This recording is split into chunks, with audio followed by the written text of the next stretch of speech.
It's enraging, di ba? Nakakabaliw sa galit. And this is not the first time. It's been the hallmark of the Marcos presidency, yung kabaliwan na ganito, the insanity. Now, because this is an insane president, and we can talk ourselves blue in the face, as I said, no? Yung mga insertions, all of that, all the technicalities, parang we're talking about yung a Congress that's made of hardened criminals, no? Na inuulit pa, di ba? While this president, his idea of damage control is salita lang, puro salita. And then the most ridiculous things, because if there's anything that's very clear right now, is that Bongbong Marcos did not run to serve. He ran to steal from the Filipino people. Kung kaya ito mga na pinapakinggan natin, nakakagalit. And for the past 3 years, this is what he's been doing to the Filipino people. Diba? And why is that? This is a man in the grip of a powerful substance abuse disorder. If there's anything that's very clear now, is that he's not fit to lead. He has destroyed our economy in under 3 years.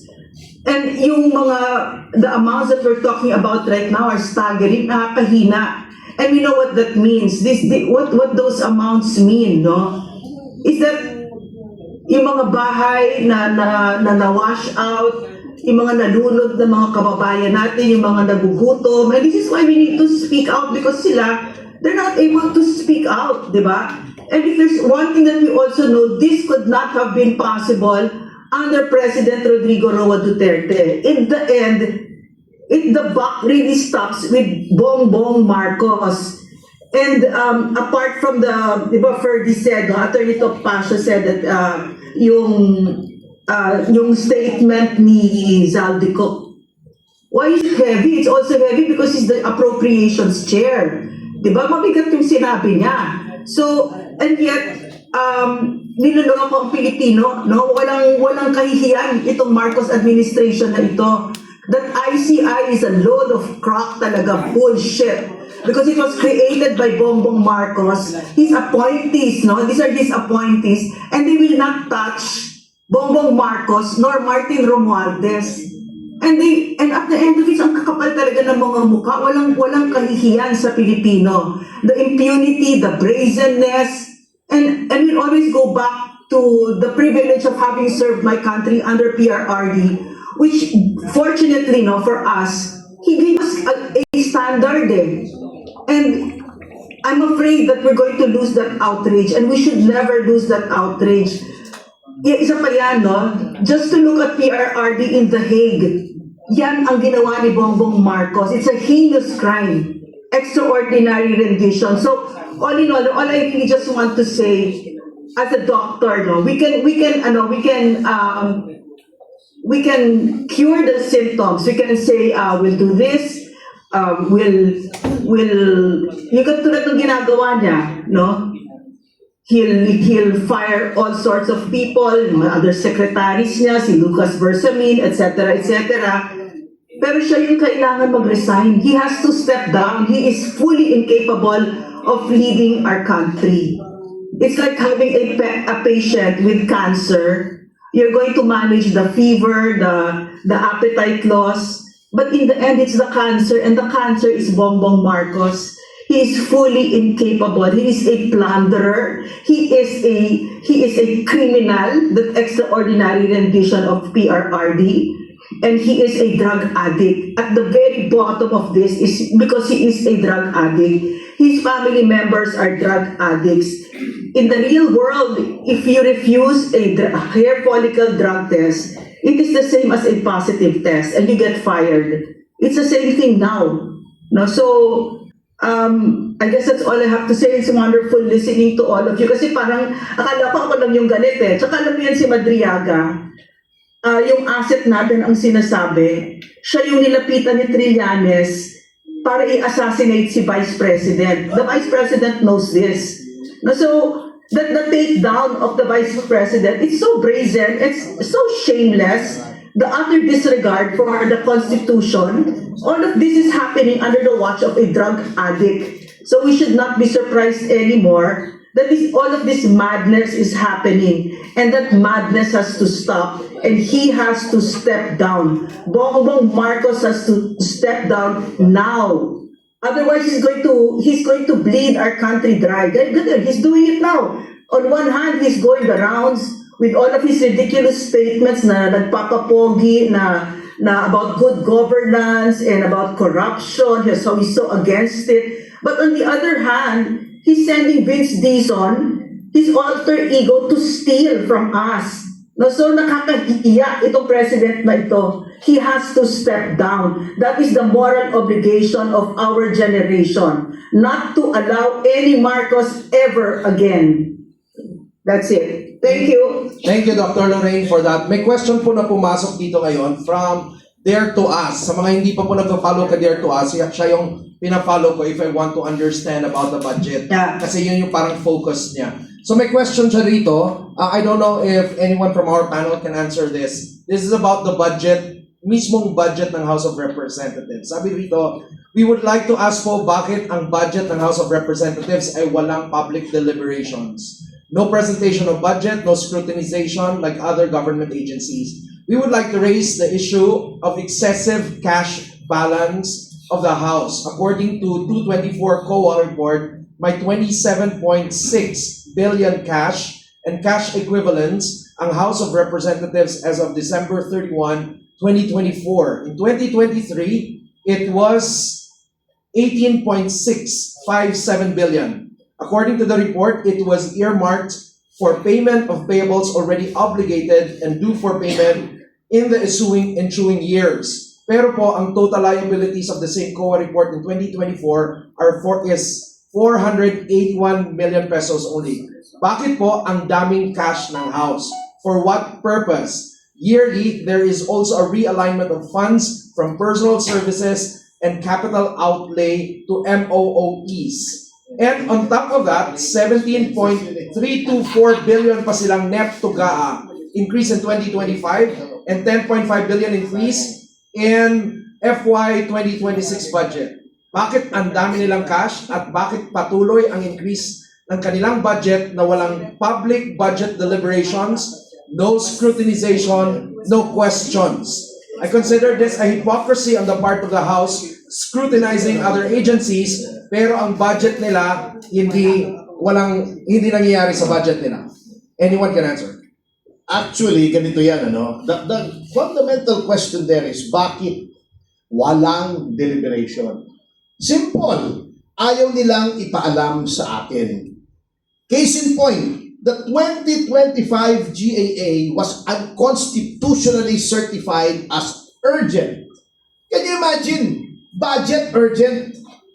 Anong ibig sabihin kung bakit may GAA deliberation? Kasi nga, ang legislature, ang guardian of the public purse, of the national treasury. Kaya dapat yan, binubusisi lahat. Tama yung sinabi ni Chairman Cardema. Binubusisi yan.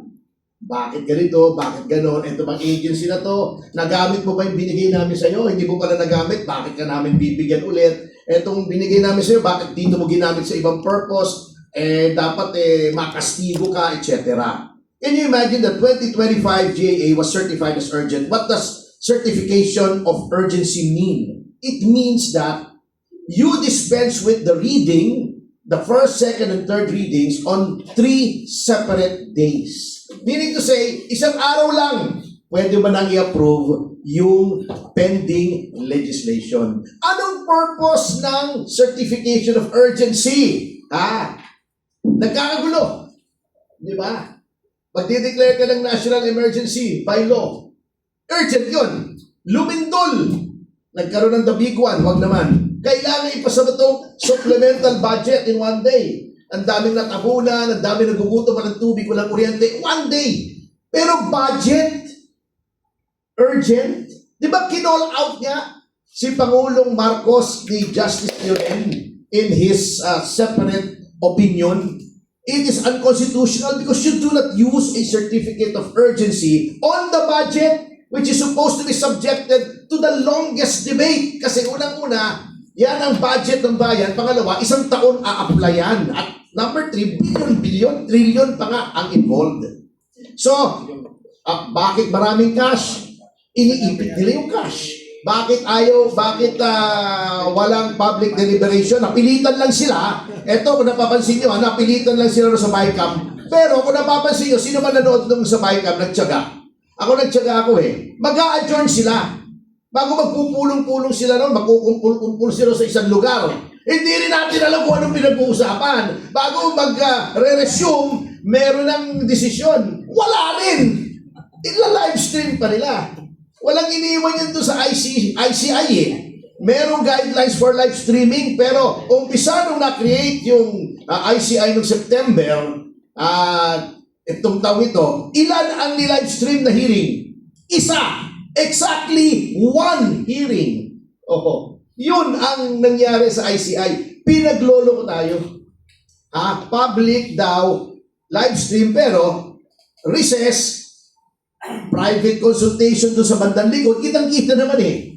Nawawala sila eh. Nandun yung screen, hindi nawawala yung live feed, pero walang laman tong mga mesa, nandun sila sa likod. Then pagbalik nila, ayos na. Mayroon ng usapan, anong klase yun? How that decision has arrived at hindi rin natin alam. So, ginagago lang po tayo. Kunwari transparent. No, kunyari, ay nako, lahat kunyari lang, puro dapat talaga ang palitan na yung, di ba meron silang parang steam, yung may bagong duha, di ba? Oo, dapat palitan na yun yung kanta ni Ano ipapalit mo? yung kay, sino to, si Anthony Castello? Balat kayo pala ang Balat kayo. Sir Cardena, you wanna add to this? Balat, partner. Siguro, madagdag ko lang yung experience namin dyan sa house. Noong 2019, hindi agad kami nakaupo. Tapos may lumapit sa Sabi akin. mo kung bakit? Huwag na. Huwag na discussion. Hindi agad kami nakaupo. Tapos may lumapit sa akin mga congressmen. Sabi, Kung na rin tawag sa akin, Kung elect ako nun. Kung benta nyo na lang yung Duterte yun, baka ano pa kayo, 20 to 30 million. Sabi ko, utang ina. Hindi kami nakikipag-away para sa pera. Wala nga kami pakialam dyan sa budget sa Kongreso eh. Gusto lang namin makipagdebate, magsalita, makipag-away sa mga makakaliwang grupo sa bansa. So yan ang nangyari. Pag-upo namin sa Kongreso, Vice Chair kami ng National Defense, yun ang tinututukan namin. Kaya tinutulungan namin mga kabataang Pilipino, huwag ma-recruit ng NPA at ito mga taga-AFP at PNP. Tapos ang House Bill ng Duterte Youth Party List noong unang term namin, yung pagbabalik ng Anti-Subversion Law, Anti-CPP-NPA Act. Na kapag ikaw nagtatransact, nangongolekta ng revolutionary taxes and everything, lahat kayo. O ikaw politiko na nagbibigay ng pera sa mga makakaliwang grupo sa NPA, kasali ka rin. Mga ganyan. Kinakausap na naman kami ng mga ibang kongresista. Kung, pasensya na hindi kami makapirma dyan eh. Sayang yung mga butanteng mga makakaliwa sa probinsya, marami yun. May ganun. Meron naman. Ronald, okay yan. Kaya lang di kami makasuporta kasi magrarally itong mga makakaliwa sa probinsya namin. Sabi ko sa mga kongresista, medyo radical kasi kami sa kongreso. Ang daming kongresista at politiko, gusto ng reservist rank sa armed forces, gusto ng arrival honor sa PNP, gusto ng rango sa Philippine Coast Guard Auxiliary, pero para pumirma ka, laban sa pumapatay sa tropa ng gobyerno, ayaw mong pumirma. Anong tawag sa ganyan? Diba? So, layuan na naman yung ibang congressman sa amin. Nung second term namin, under Marcos administration, eto na. Kami lang ang nag-file ng pagbabalik ng death penalty by firing squad para sa lahat ng taga-gobyerno na kasali sa plunder, kasali sa mga ghost projects. Wala man lang pumirma kahit isa. Tapos hindi kami kinakausap. Tapos eto na. Pagdating ng 2024, ang dami nga sinasabi ko sa inyo, bagong Pilipinas Servisyo Fair. Nasabi ni Mayor Magalong, pag umattend ka, meron kang 777. 21 million para sa isang attendance. Sa 31 na invitasyon sa amin dyan, ang inyong Duterte Youth Party List, hindi namin kayang umattend. masabi ko sa inyo, ang daming umaten 200 plus. Hindi namin kaya umaten.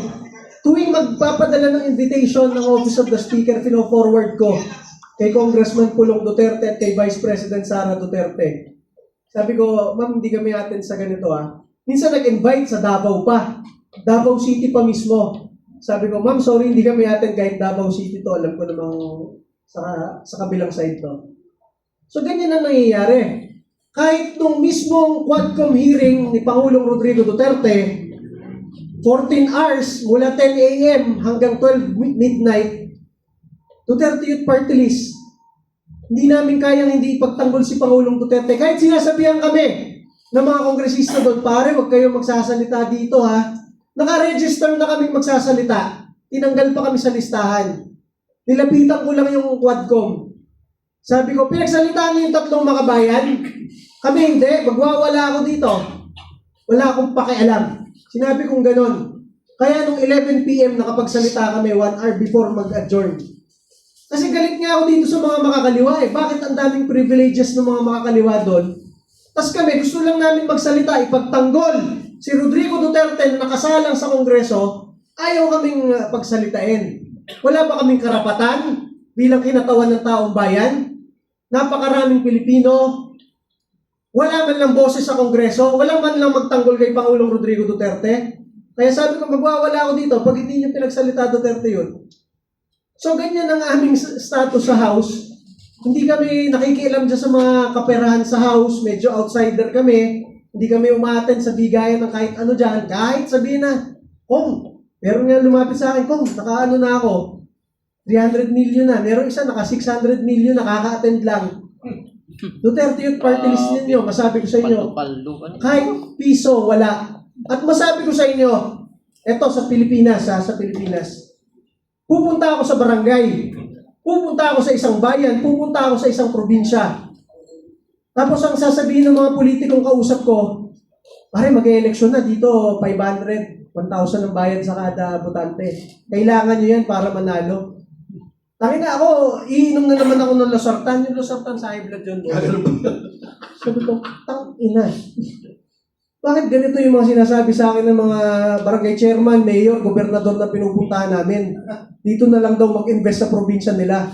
Akala ko pag sinabi mag-invest, magdala ng mga foreigner o mga negosyante para mag-invest ng negosyo. Ibig sabihin pala, mag-invest yung party list nyo dito na kayo bumili ng boto. Putang na!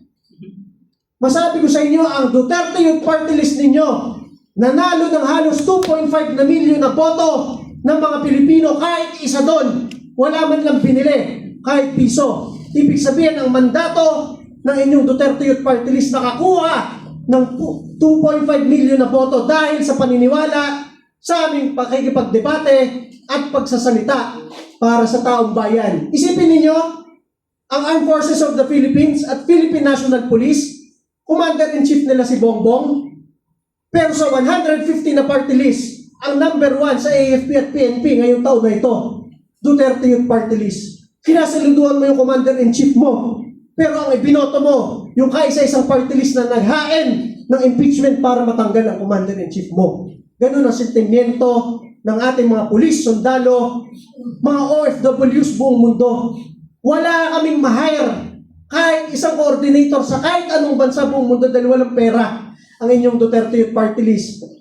Kahit saan tayo magpunta ngayon, Amerika, China, Singapore, Middle East, Dubai, France, Germany, number 1, Duterte Youth Party List. Wala kaming kakilala kahit isang OFW leader. Pero ang ibinoto ng majority ng mga OFW sa lahat ng bansa buong mundo, kahit mga pulis at sundalo, under ng administrasyong ito, Duterte Youth Party List po ninyo. Ganyan ang aming paninindigan.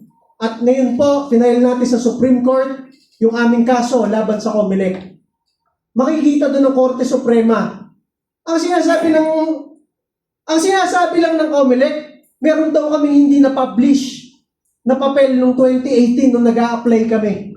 Nakalagay sa mismong batas ng party list, the COMELEC shall publish. Sino ang nakalagay sa batas na magpapublish ng mga aplikante? COMELEC po. Ang sabi ni COMELEC sa Supreme Court, pwede namin iutos yan. Pwede nyo namang iutos. Wala kayong inutos, inaprubahan nyo kami. Paano namin mahuhulaan na yung one-pager na yon? Kailangan.